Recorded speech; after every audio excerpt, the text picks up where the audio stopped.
Here's exactly what you need to do if you want to get shredded this year. Now, I'm going to break this down into 3 very simple steps. Now, I did a video this time last year, 2024, kind of covering very similar points in regards to what needs to happen. So I decided with the time of year that it is now in January, what better time to start covering some of these key things that you need to start doing to make sure that summer 2025, you're in the shape of your life, you're looking your best, you're shredded, you've got your abs, you're looking amazing. This is the key thing. You need to start looking at this now and start focusing on this now, rather than leaving it right till before the summer, which is what a lot of people do. Inevitably, don't give themselves enough time to be able to get into the shape they want to be in. So we need to start focusing on things nice and early. That is the first thing I need to mention. So here's exactly what you need to do to get shredded. And when I say shredded, this is for most guys probably going to be around 10 to 12% body fat, arguably a little bit less. If you wanted to go, all the way, I probably wouldn't recommend that. I think for most guys, about 10 to 12 is where we look our best. We still feel good. Hormones are still in a good place, I reckon, around that percentage. I've never struggled in regards to how I feel it around that body fat percentage. And you look jacked. You look good, you take your top off. People are like, well, this guy's in shape. Got a t-shirt on, you also still look good as well.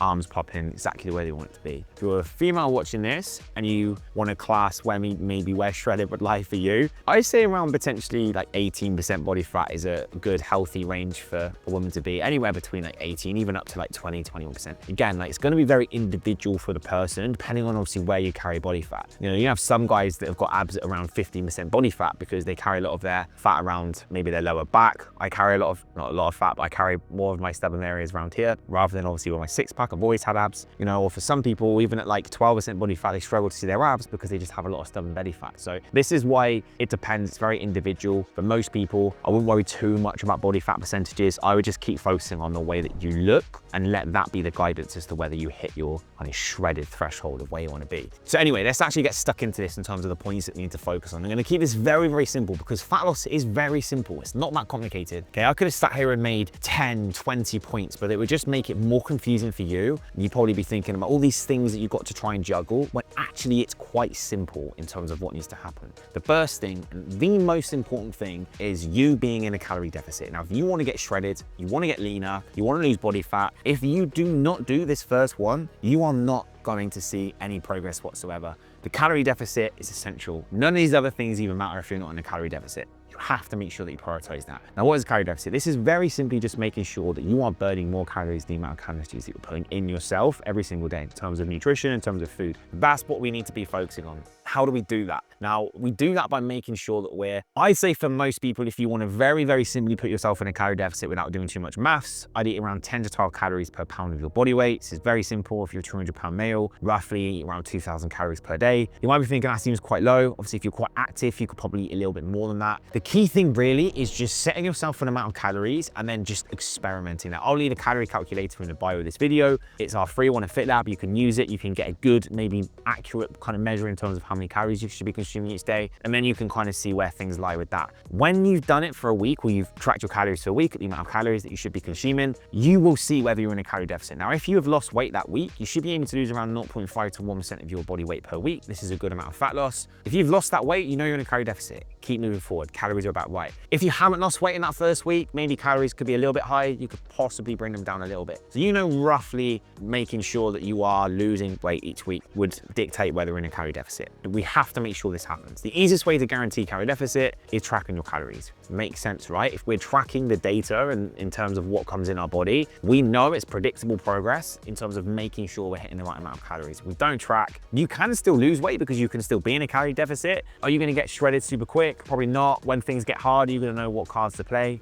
Probably not, because you don't know what calories you're consuming. So it does make sense to track your food. It's not something you need to do forever. But anytime I'm trying to get shredded, I'm in a calorie deficit, I'm always going to track my food. It just makes sense. And as I say, it leads to predictable, fast progress, which is what everybody wants. So that is the first thing. Now, second to that is making sure you're consuming enough protein, okay? You want to make sure you're in a calorie deficit, but you also want to make sure that you are getting your protein intake hit at the same time. Because if you're in a calorie deficit, but you don't worry about protein, you could just potentially lose muscle. And obviously that's not going to lead to you looking any better. You are certainly not going to look shredded, probably going to look skinny fat. So very simply, we want to make sure that we're consuming about 1 gram of protein per pound of our body weight, okay? So again, very simple maths. You're 200-pound male, you consume roughly 200 grams of protein per day.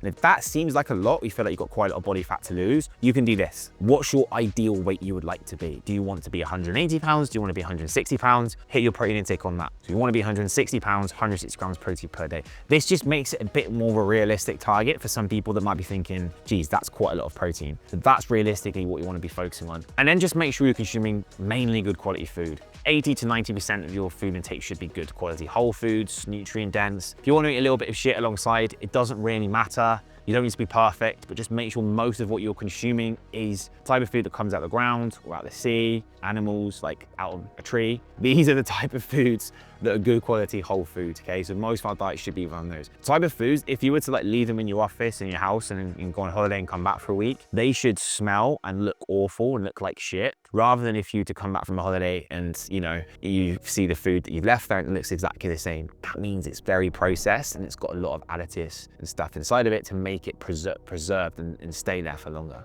Okay, that's a simple way of looking at things. Number two is we start looking at movement. Movement is super important if you want to get shredded. Now, the more that we move, the more calories that we burn, which kind of makes sense, which just means that we're gonna make the calorie deficit way easier to be able to manage and essentially just increase the calorie deficit, right? So on average, for someone that's around my body weight, about 90 kilos, if I walk about 10,000 steps per day, I'm gonna on average burn around 500 calories per day, okay? 500 calories. Now, across the week, 7 days, that's about 3,500 calories that I've burned. Now, there's about 3,500 calories in a pound of fat. So I'm gonna lose an extra pound of fat a week from just hitting my step target, okay? Just from making sure I'm not being lazy and I'm actually moving around. Steps are a really easy way to burn more calories. And this is why I say movement and not cardio. These are different things.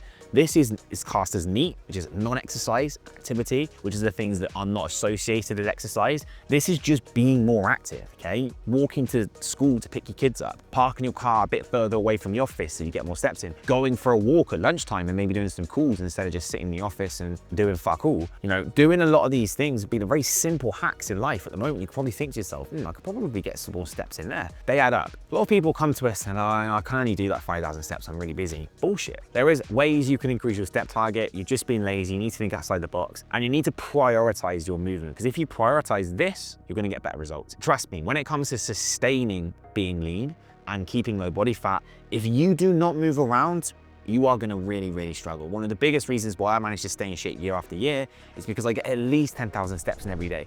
Always go for walks. You know, I don't even do huge amounts of cardio during certain points of the year. I just make sure I'm super active in terms of my daily activity, okay? This is really, really important. Do not neglect this. I'd say for most people, aim for around 10,000 steps per day. If that feels like it's too much, 8,000 is your minimum. And if you're active, go for like 12 to 15,000, because it just means you can eat more calories, you can eat more food, you can enjoy more food. Because that's roughly how we want to be thinking about our movement. Number three is strength training. Now, this is super important because if you don't lift weights and you do these, you be in a calorie deficit, you move around and you don't do point number three, you are not going to get shredded. You'll get leaner and you'll arguably lose weight, but you won't have the physique you want. You'll get skinny fat, you just won't have much muscle. Essentially, you know, you losing weight is gonna be, a lot of that is gonna come from muscle, because to make up the kind of energy balance equation, obviously from the lack of calories that our body's getting, if you don't give your body a reason to kind of hold on to that lean tissue, that muscle, from actually using it, then your body just takes the muscle as a way of obviously creating more energy to be able to make up for this deficit, right? It kind of makes sense in terms of the way that our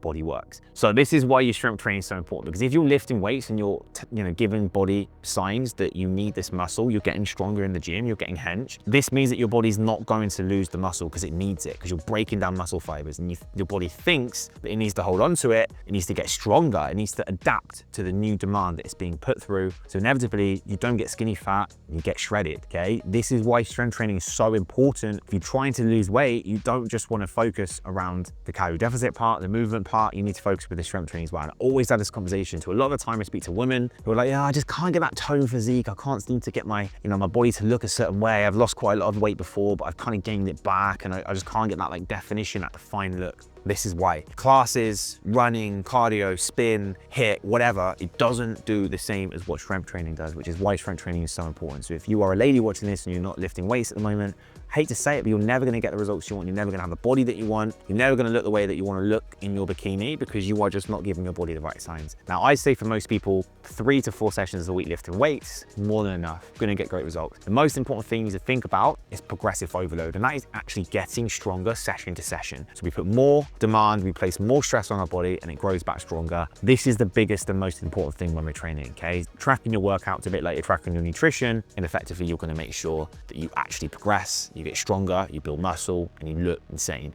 okay? You can lose body fat and build muscle at the same time. It might be quite a slow process if you're trying to gain muscle. However, it can be done. And if you do these things, calorie deficit, move, protein, strength training, you will still be able to build muscle, some muscle, and you're definitely going to improve shape. So this is your blueprint when it comes to getting shredded. These 3 things are the absolute key. And if you do these 3 things consistently, cut away from all the other bullshit, you will get amazing results. Now, I've added a little bonus one on here because this is probably for a lot of people, you might be wondering where this comes into the equation.